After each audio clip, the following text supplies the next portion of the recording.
In the middle of the night, the girl sneaked into the boys' dormitory. Taking advantage of Fudo's deep sleep, she removed her coat. 始めようか。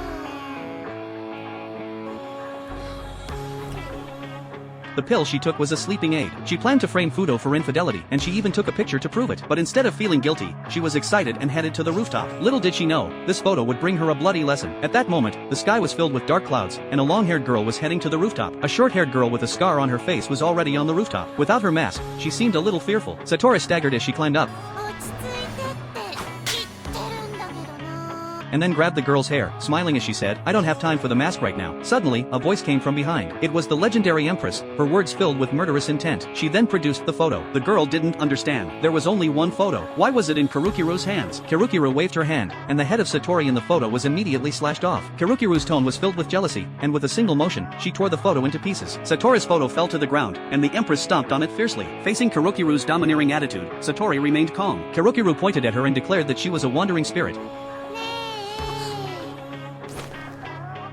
まあ、言っていいかな。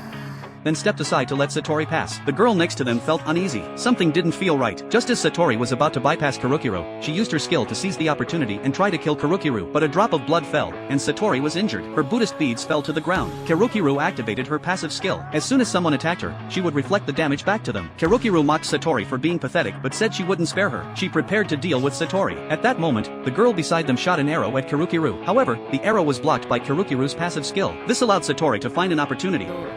ねえ。どこ見てるのかな。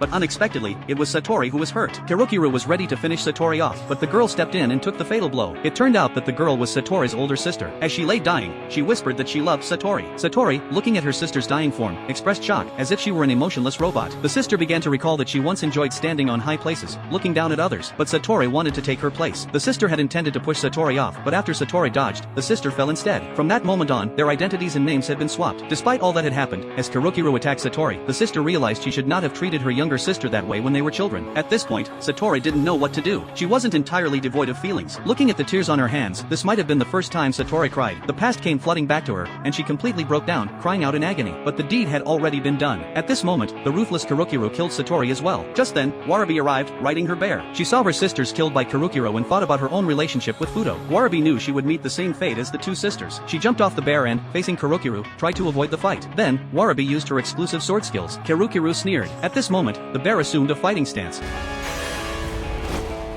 Both Warabi and the bear were injured, but Karukiru, protected by her passive skill, was as hard as steel. Her clothes had just a few holes. Meanwhile, Fudo was still unaware of what was happening on the